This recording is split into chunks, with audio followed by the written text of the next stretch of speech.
अब तक शिक्षा पर दो राष्ट्रीय नीतियाँ तैयार की गई थी, एनपीई 1968 और एनपीई 1986, और अब एनईपी 2020 भी प्रोजेक्टेड हो चुकी है, प्रक्षेपित हो चुकी है। और यह शिक्षा नीति स्कूली शिक्षा, शिक्षक शिक्षा और नए राष्ट्रीय पाठ्य चर्चा के रूपरेखा और भविष्य में पाठ्यक्रम सुधार के विकास का मार्गदर्शन करेगी। न्यू एजुकेशन पॉलिसी केवल कॉग्निटिव डेवलपमेंट के बारे में ही बात नहीं करती है। एजुकेशन का उद्देश्य केवल कॉग्निटिव डेवलपमेंट ना होकर के बल्कि न्यूमरेसी और लिटरेसी के माध्यम से फाउंडेशनल कैपेसिटीज़ को भी बढ़ाना है। उसके साथ साथ बच्चे के अंदर सोशल, इथिकल और इमोशनल कैपेसिटीज़ भी अपने प्रॉपर अवस्था तक पहुंच सके, अधिकतम ऊंचाइयों तक पहुंच सके, यह भी सुनिश्चित करना है। क्योंकि भारतीय परंपरा, भारतीय विरासत, हमारा दर्शन शास्त्र जो है ज्ञान, प्रज्ञा और सत्य के बारे में प्राचीन समय से ही बात कर रहा है और आत्म विमुक्ति की उच्च लक्ष्य निर्धारित किया गया था।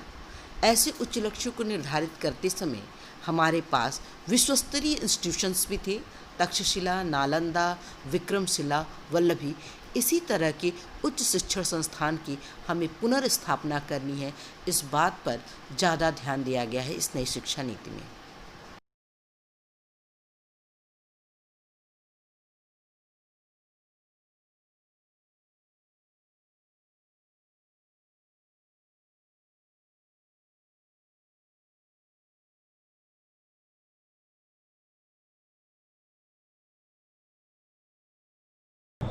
एसडीजी सस्टेनेबल डेवलपमेंट गोल्स, इसमें पता चलता है कि कैसे शिक्षा इस तरह की हो कि हर एक व्यक्ति, गरीब हो या अमीर हो, लड़का हो या लड़की हो, सभी को ज्ञान प्राप्त हो, सभी को शिक्षा प्राप्त हो, शिक्षा सभी की प्रॉस्पेरिटी का साधन बने, और कैसे हम अपने प्लैनेट को और अच्छा बना सकते हैं, कैसे हम अपने प्लैनेट को के इकोसिस्टम को प्रोटेक्ट कर सकते हैं। इन सब चीज़ों का ध्यान हमें नई शिक्षा नीति में अच्छी तरह से करना बताया गया है। इस पे बहुत ज़्यादा फोकस किया गया है। विषय वस्तु पे कम महत्व से मेरा मतलब है कि केवल विषय वस्तु ही प्रधान न रहे, छात्र यह सीखे कि हमें क्या और कैसे सीखना है। उसकी थिंकिंग क्रिटिकल होनी चाहिए, प्रॉब्लम सॉल्विंग के प्रति वो एक एनालिटिकल असमालोचनात्मक दृष्टिकोण रखकर किसी भी समस्या का समाधान कर सके। पढ़ाने की पेडागोजी ऐसी होनी चाहिए जो कि बहुत ही एक्सपेरिमेंटल हो, इंजॉयबल हो, इंटीग्रेटेड हो, होलिस्टिक हो और इंक्वायरी ड्रिवन हो, डिस्कवरी ओरिएंटेड हो, लर्नर सेंटर्ड हो।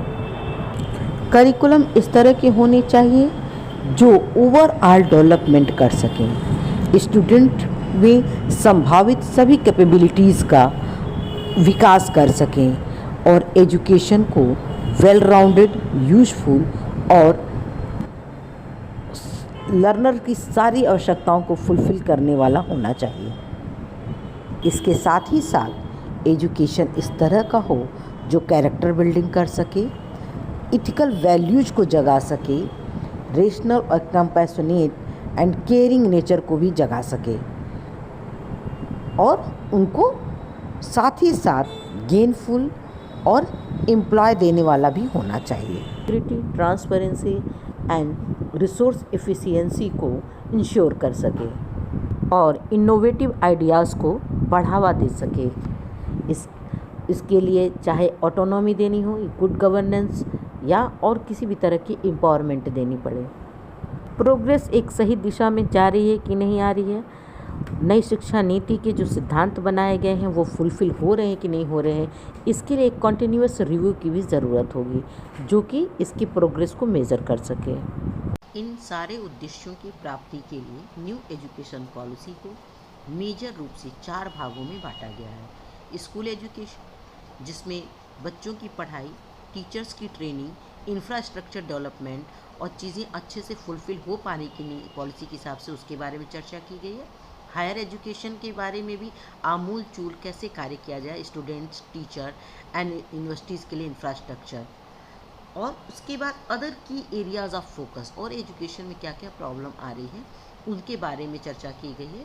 और मेकिंग इट हैपन, कैसे इन सारे चीज़ों को धरातल पर वास्तविक रूप में उतारा जाए, इसके बारे में चर्चा की गई है। तो एक बार फिर से रिवाइज कर देते हैं।